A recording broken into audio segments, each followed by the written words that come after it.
Hi again. I just thought while we're on the topic of the nature of mind, I'd get into some from a perspective of T-theory regarding the moment of now. So the the moment of now. So to me, this is basically stems from the concept of starting out again, the Planck sphere, just briefly. This would be the, actually let me put this here because it'll make more sense. The Planck time, as far as the moment of now, basically has to deal with the singularity first breaking symmetry. And then of course we broke symmetry by the Planck time. It was 10 to the minus 43, say, of a second. And again, outside of this would be the Planck sphere. So this will be a moment of time, as well as the moment in length, as far as the Planck length, in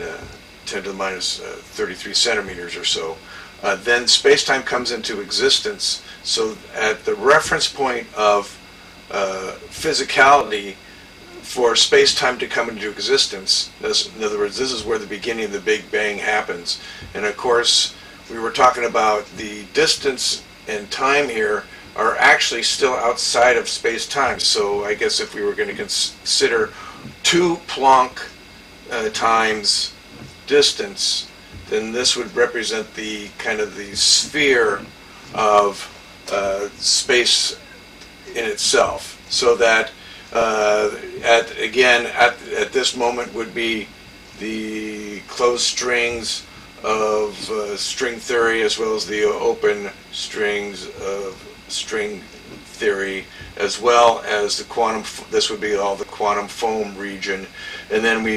within this distance also we have the laying down of forces, right? From the strong nuclear force, electromagnetic forces, and then in T-theory we're also talking about the bonds between atoms themselves, and the bond from there to molecules to, again, proteins to folding, so, and as well as the life forces. So within space-time are the forces that came into existence if this were the first Planck sphere, then this would be right at the moment of the Big Bang. This would be the first moment where the bang would start coming into existence. The rest of this time is prior to space-time. So all the mathematics are all beginning to come into existence here. String theory mathematics, again, the stability of the mathematics over and in time comes with space-time. So in the sense of the moment of now, in T-theory, everything's related to this relationship in which, again, at every single moment in time, forces are coming into existence. These are active forces. Forces is mass times an acceleration. So the idea is that the forces are a dynamic stability in which within time comes. So when we're talking about a moment of now and the universality of time, if you want to call it, it's embedded in these forces, and the time these forces come in reference to the singularity and the Planck time from the original starting of the Big Bang to, in T-theory, these are the same things going on right now, where we're a broken symmetry, and supersymmetry exists within this moment of now. So that the forces of now and the moment of now, in the sense of being universal, in which if these forces are universal throughout space-time, the Higgs field is universal throughout space-time, then at this moment in time they have to be equal to everything, all matter, all forces are at this moment in time. So time is universal in the sense of being referenced to the singularity, and the time it takes to break that symmetry and for all these forces to exist in time, that is universal to all matter and all space-time. So that's what I'm talking about. So in that regard, obviously we as observers are out in space-time, and thus we are far from the Planck realm and the Planck range. Yet if those are preceding us in time, then we're looking upon this as a single point because it appears as a point, but the point would be up to the reference of space-time, the formation. So the first Planck sphere and the relationship of the forces, and so that all matter and all energy have same distance of reference to this. So within all space-time, we all have the same distance to this Planck sphere, which is in front of us in space-time. So this is a reference to the moment of now in T theory. Now, obviously, we from the consciousness of the moment of now, then what happens is that all these forces come into being, the strong nuclear force, so that our body and our physicality as a physical being exist in space-time because of these forces and all these relationships between the positive and negative charges of atoms and how they bond together, and all that is maintained the stability so that in time, over and in time, these forces keep being applied. So this is the moment of now that T theory is talking about. Now, we move through space-time, but space-time, remember, has an energy related to it. It is not there's an energy related to 2 protons per cubic meter, in which we're moving through this, and then again we're getting these Planck spheres fill out through all space-time. So the moment of now, on a fundamental level, has also in its existence has to be related to the waveform. So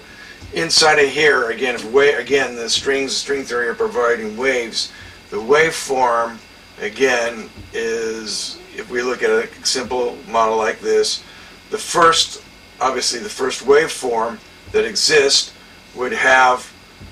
in other words, if we're flowing, say, this way in time, then in which this is going to be a new past now, and this is going to be a new now. So that, actually, let's say, go this way. So that this is the source of the energy is actually here, but once we become physical in space-time, once we have space, we also have the quantum wave in the pack. So everything's related to waves. And this waveform, at some point as it comes into existence here, would, in T theory, of course, if it were a randomness causing the break of symmetry, then you would expect a random element to come into this part of the waveform. But by the end of the waveform, we would also have the order beginning in the forces of nature come into existence. So in these points, so the strong nuclear force, as it comes into existence here on this side of it, has then to be maintained stably over time. And that means that each moment that this force comes into existence, the forces come to stable. But if we're breaking symmetry, they may initially start out as a random function. That's where entropy ends up into the breaking of symmetry, and thus keep causing things to be physical, to be out of balance, to cause matter and antimatter to have that difference of breaking symmetry. That aspect of the waves, therefore, are broken symmetry of waves in which they're not in balance, where the singularity, supersymmetry would be energy imbalance. But again, in T theory, this is an accelerating energy that's off the space-time membrane, and again, why gravity appears weaker is because it's being generated from the singularity. But it's now dealing so that gravity is universal throughout the universe, such as the singularity is universal without the universe. And our moment of now is reference to this experience, because this is holding our protons together and our matter. And then we've, additionally with life, have become more ordered. And we talked about the efficiency of life is greater than the laws of physics, in the sense that there's a symmetry going on, a greater ordering, a greater density, greater functionality, and a convergence which defies randomness going on as a sole source of reality. And thus we have a balance between order and randomness, and the moment of now would have to imply both a random element and an ordered element, which will be the forces of nature. And again, just as a wave happens, that's why there's an unpredictability. You can only do approximations to things because you never know at what point the collapse of the wave function brings something into physicality. And in the sense of the mind, we have the thoughts of now, which again, in our model, in which we're drawing upon our memory coming up now, and new input from our outside world as well as our inside world, and we're trying to make sense of how those meet up, and in the process, that has to be related to this concept of kind of gravity, where our mind is beginning to form together the thoughts become concepts of relationships, and thus words, and then consciousness allows us to actually name things so they differentiate them to be different things, and then we have these different laws and different mathematics, and so that we now have things out of our ability to differentiate thus, and we can talk about these concepts, so that the idea is that the ideas and the order, which all relate back to the mathematics and to the singularity, ultimately show a symmetry between things, and that symmetry is based upon energy being in motion and where that energy comes from conceptually, but the moment of now would mean that energy and time, in T-theory, they're contingent. If you have a creation source, you always now have this timeless energy access to this singularity, now making the moment of now, and thus mind comes into being in the sense that we have memory, and that because we have memory, we can now take a moment of now of a thought that now becomes a physical form. We can remember that thought, and then now we can write it down, so we can say, I remember this thought, and then I can apply that thought, say I'm going to apply into the future with my intention, and the intention would allow me to incorporate what I want to happen in the moment of now. If I want to go somewhere, do something, stop at a red light, or go for a future in going to college, or have a goal or thing, that would be the intention idea as far as where we have it for the future, but it's applying now, and that's how we create the moment of now, such that mathematically they want to describe time, and all the mathematics say we have no decision, no free will as it is. Of course, free will, I think, cannot be proven because it has to do with what our intentions are, and intention, I think, can be proven by the observation of your own mind and how you operate in life, whether you operate out of the intention to do something or whether it just randomly comes across you. The intention has a stability to it, as does the mathematics have a stability to it, and therefore what drives us to even have mathematics is the intention to describe nature, and thus there's a relationship between the mind and mathematics, and thus the moment of now and the concept that nothing can be calculated, nothing can be measured, nothing can be observed without the existence of mind in the same equation, that mind has to be a part of this process. And thus the concept in T-theory is also asking the question, can energy become aware of itself? And we are the process of energy becoming aware of ourselves, in which we realize who we are as an entity. I am a certain name, Tim something, and so I am Tim from the beginning of my life to throughout my whole life, in which the identity of me maintains a stability, because in part also my intentions maintain a stability. Of course, that depends on our experiences, but the idea is that that you maintain the stability of your identity in part because there's energy of mind that is able to stay stable in time, which is based upon our neurological makeup and the senses that we have in our individual brains, although again we universally as human beings have brains, so that's a universal matter thing, but we all have individual receptors to our intentions and what and it's a universal intention. However, we individually create personalities and different minds, so to speak, that come from one single intention, and out of that becomes all of science, all of direction, all of physicality that we observe from human beings, which are based upon our ability to take our ideas and put them into the future and have them exist now. So that the idea from the moment of now, actually you have a new now and a new past now, so in that time difference, that's where the laws of nature come into existence, and they precede our physicality, but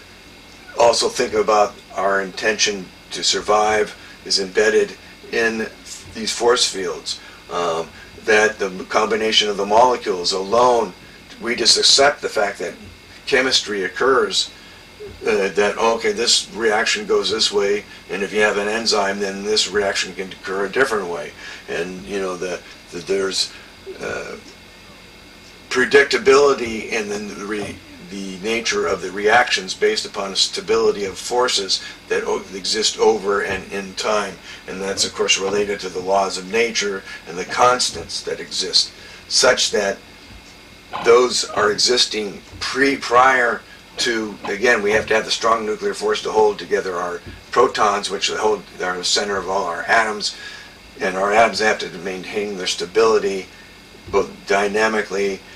continually over and in time, which are held together by forces and waves, and that are on the fundamental levels of the energies that are driving the physicality. And plus, we have to self-assimilate, become self-living, surviving as organisms, in which we have multiple energies of individual cells and the organs within themselves, all communicating at a lot more greater efficiency than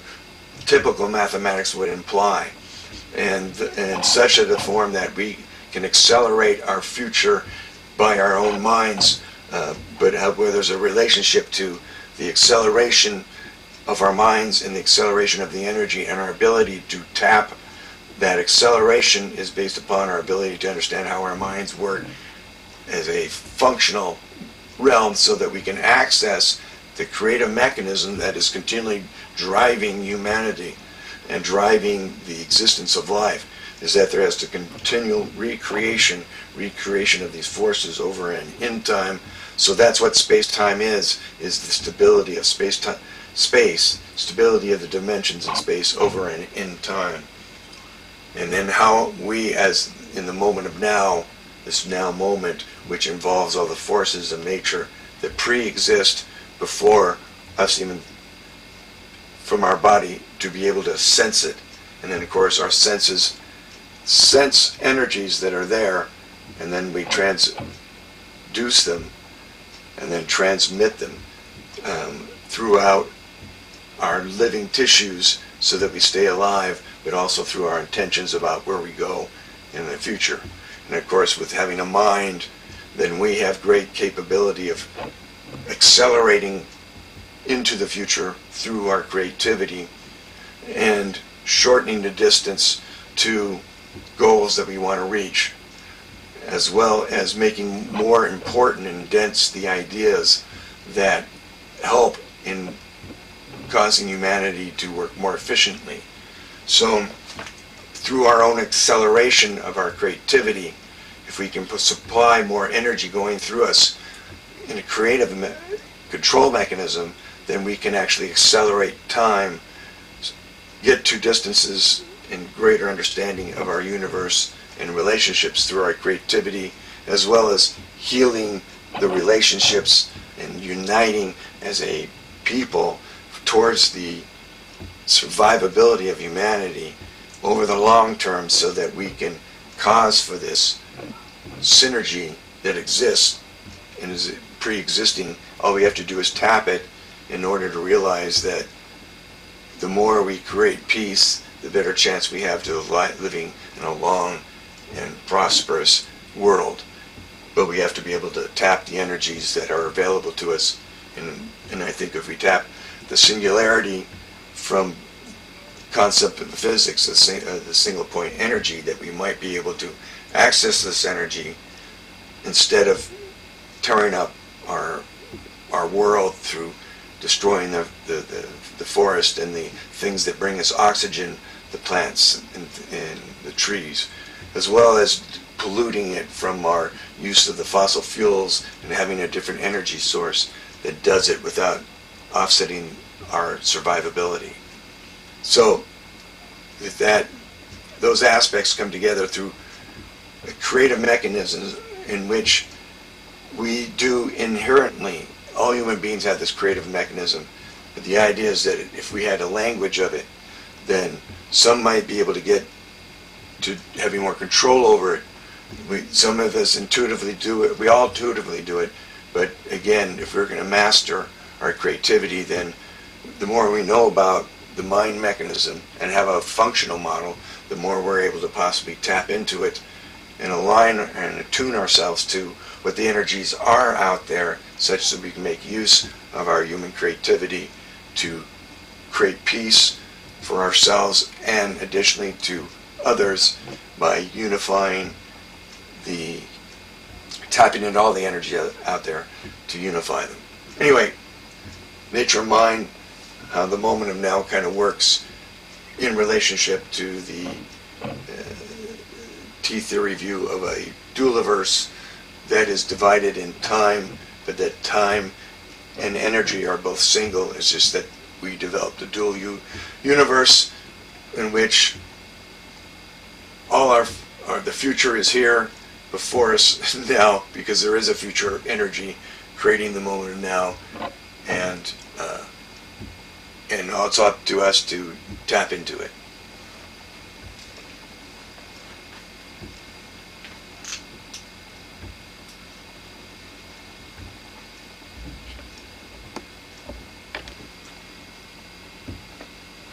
I'd also like to just point out one additional concept in the sense of the moment of now, that the moment of now, as it's happening right now, would also mean that since we have a waveform, that this waveform is actually equivalent to the creation of space-time itself, as we would, so space-time is the formation of space in time, and that the stability of the mathematics and the stability of the forces stay equal and constant over and in time. So space-time is that stability and the energy of it stays stable. That's the cosmological constant, stability of the energy over and in time and these relationships. So if obviously at the moment of the Big Bang, when we just started to get into space-time, our volume has increased to the infinite, right? So we're at infinity in the sense of infinity being a number beyond all things. So it keeps growing and growing from the moment of the first moment, I guess. If you were going to call Planck time the first moment, however, like I said, then the Planck time would have a non-Planck time and then a physical Planck time. Likewise, it would be a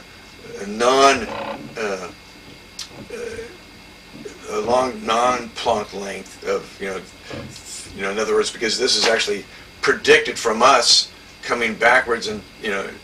time to the point where we're saying that we can measure space-time up to the certain point, and then we predict we guesstimate the distance based upon what we went out here, and however, in T-theory the energy goes way up as you start going in, and then totally drops off right at the singularity. But the idea is that if we're going to take ourselves from the moment of now, then basically it's the first moments of the first Planck sphere, which would be part that first Planck length that was in part of space-time, not the Planck length, although the breaking of symmetry would have been initiated there. So in reality, the waves of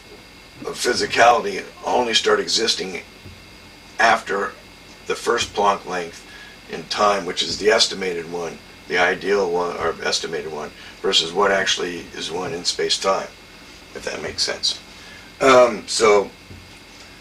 again, the prediction is that there's, in the moment of now, is the creation of space-time itself. And so that, again, space-time has increased in volume because there's a creation of space-time in itself, but it has a cosmological constant such that it has to be not space-time stretching, as I've heard some people mention. Now, it has to do that because the energy and everything has to maintain stability. The numbering system and the equal sign have to now work together as a stability. So the laws of nature have to come in immediately with space-time. There's more space-time. So thus, the singularity became single, but space-time became infinite. In other words, an infinite number of these Planck spheres came into existence, although inside each individual one, again, is this moment of now that is generating the moment of now, because energy creation is happening and we're having a timeless energy access because of this broken symmetry that pushed it out to, and then created space-time. And then, of course, space-time is now accelerating, so that defies the second law of the universe, which energy is not created nor destroyed, because here's a situation where obviously energy is being created all the time through the creation of space-time. So, now it's accelerating. So some theory has to have the theory of acceleration in it, and that's why T-theory does, is that it has to do with that there is a separate site off the space-time membrane that is actually creating the energy, time and energy, without space-time. However, those energies are in balance, like in the concept of a waveform. If you have a waveform, but it's totally in balance, say in phase or opposite energy, and it's existing in time, as long as it's balanced,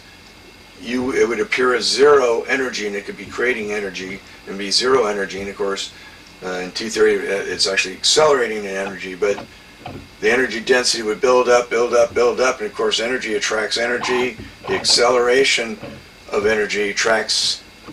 energy, so we would get compactification of energy, compactification of dimensions, and thus the dimensions of energy and the compactification of energy lead to the symmetry of the mathematics. That is, if it's in a dynamic state, then we would, as we currently do, we propose the supersymmetry upon space-time to predict the Higgs boson, and of course and then we find it, and then we say, there's the unreasonable effectiveness of mathematics. Well, in T-theory, the mathematics was derived from the singularity state. So if its singularity state is still being applied right now, then time has to be existing right now, because it would be in the singularity state before we broke symmetry and end up with the broken symmetric universe. So the moment of now and time and consciousness are all related to this reference point of time and the breaking of symmetry and the laws and forces of nature that are universally being applied, and why this also goes against the concept of a multiverse, which would have multiple energy universes having their own, possibly their own individual constants, space-time laws, and that then all matter would have its own individual strong nuclear force, not being a reference to any other piece of matter. It's energy inefficient, and when we look at human beings and we analyze the efficiency of the energy and how we are in an accelerated state in which we defy the laws of physics because we're living matter, and we're actually able to think and utilize our mind to see the nature of reality. There now becomes into question that there's fundamental aspects, but also there's dimensional aspects that we may not understand as human beings just yet. But in the context of functionality and the relationships of energies, and just like their mathematics, you know, if they're truer laws, then they have more density of relationships, such as the prediction that of James Clerk Maxwell in his unification of the mathematics for explained electromagnetism and its relationship to light, that if I understand it right, that he predicted out of that equation this speed of light, which matched what currently had been also proposed, so that out of the mathematics, I think, came the prediction of the speed of light and the existence of light, such that this interrelationship of energy on all these different orders relates back to ultimately the movement of energy, and the source of energy's movement and relationship is going to be related to the singularity that we started the universe supposedly from. It's just that in T-theory, that singularity didn't go away as building new in different universes, rather a dualiverse in which the 10 to the 500 universes that string theory predicts aren't actually separate universes, but rather contained in the singularity of symmetry. And yet we broke our physicality, and out of we breaking to create physicalness of the 3 dimensions of space-time out of the 10 plus 10 of space-time that are predicted. That would mean that the dimensions of the singularity would be imposed upon the physicality of the broken symmetric universe, and that's why we have closed strings that represent the forces and the bosons, or the broken symmetric fermions strings, where at the level of the vibration of the strings, you're actually ending up having, again, this, for the string to vibrate, it has to have a tension upon it. For its tension to have a tension, it needs to have an acceleration related to it, such that, again, current physics, I don't think, describes the fact that these strings have to have this tension on it, which would be, in T-theory, related to quantum gravity. But the strings can't vibrate like strings on a guitar or anything can't vibrate unless the strings have tension. Otherwise, floppy strings don't create music, or the particles of reality, such that the vibration of the strings, or the tension on the string, has to be there. Holding that tension there has to be an acceleration that's holding that tension on that string. And that tension is supplied by the acceleration of the singularity force upon the physicality of space-time, which, again, inside space-time is all the forces of nature, which extend out further than the Higgs field. The Higgs field might be a Higgs field for the proton, but other fields of relating to chemical bonds, folding of proteins, to the organization of cells to create an organ, to have the interrelation between each organ to a whole system that's related to a set of neurons that go to a brain, and the brain has a sensing system of all its internal functions as well as its external environment, as well as now it has a mind, so that it now has the input from the memory and the goals and intentions of the mind into the directionality of a existing being, which it has to have motion and energy causing everything. So in T-theory, we're tapping the singularity energy as we have senses for the future, because we can apply our consciousness to the future, and thus we can take our subconscious body, which is doing its own thing intentionally to keep our body functioning. We can use that now for helping our species exist and thrive and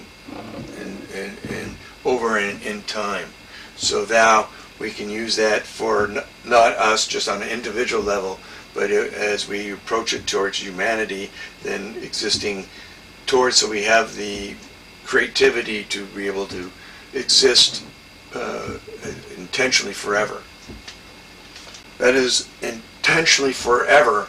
in the moment of now, in the moment of now.